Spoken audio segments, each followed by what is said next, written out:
Открывая последнее в этом году это заседание, премьер-министр Абхазии Беслан Барцыц поздравил всех с наступающим Новым годом.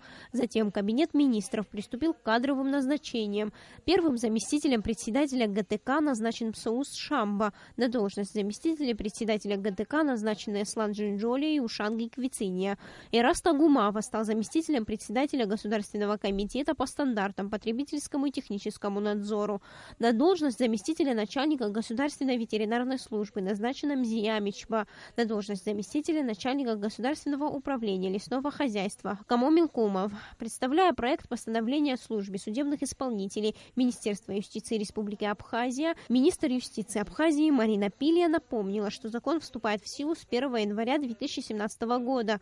Министр подробно рассказала о том, что было принято решение помимо центрального аппарата создать 3 территориальные подразделения новой службы. Также формируется ее штат. Служба судебных исполнителей в соответствии с законом Республики Абхазия о судебных исполнителях является структурным подразделением Министерства юстиции Республики Абхазия. Несмотря на то, что она является структурным подразделением, обладает достаточной самостоятельностью в реализации поставленных перед нею задач. Подытоживая обсуждение проекта постановления, премьер-министр Беслан Барцыц сообщил, что деятельность службы начнется с 1 мая 2017 года, а до этого срока необходимо решить все организационные и материально-технические вопросы.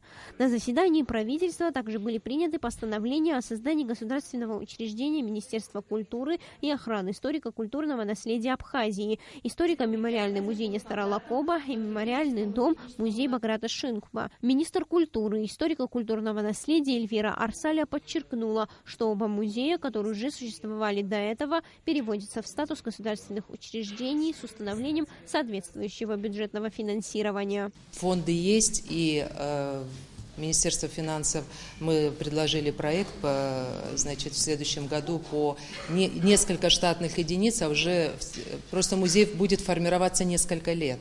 И поэтому такой первый шаг сделан, и уже будет в 2017 году более подробный план мероприятий представлен. Выплата доплат к пенсиям должна осуществляться в единовременном порядке и в полном объеме за 2016 год. Более того, правительство установило ежемесячную доплату 14 категориям пенсионеров. Это категории: пенсионеры по возрасту. Размер ежемесячной доплаты 1000 рублей. Пенсионерам, получающим пенсию за выслугу лет. Размер доплаты 1000 рублей.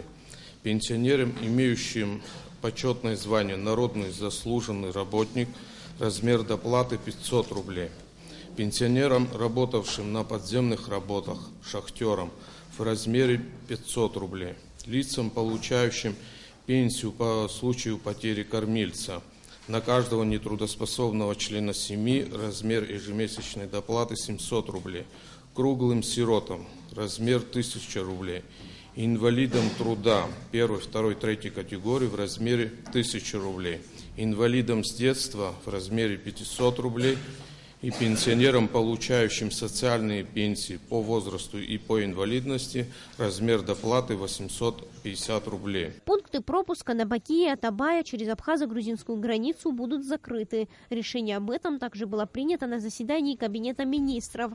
Остается всего 2 пункта пропуска. Кроме того, как только будет сделана дорога и налажено транспортное сообщение, будет закрыт еще один пропускной пункт. Премьер-министр Беслан Барцыц добавил, что постановление вступит в силу в течение 30 дней, и глава администрации Галского района Тимур Надарая непременно проведет работу по информированию населения. С января 2017 года поднимется цена и на сжиженный газ.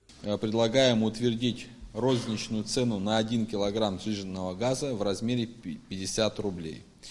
И цену в соответствии с тем, что в одном баллоне 11 килограмм, одного баллона 550 рублей. К сожалению, нам приходится идти на увеличение цены.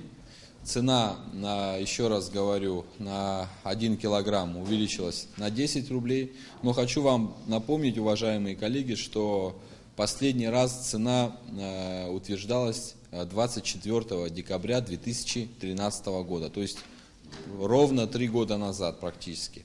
На заседании Кабинета министров обсудили еще ряд вопросов, в том числе и закон о введении в действие акцизных марок образца 2016 года на алкогольную и табачную продукции. Сария Смыр, Алексей Гухава, Абхазское телевидение.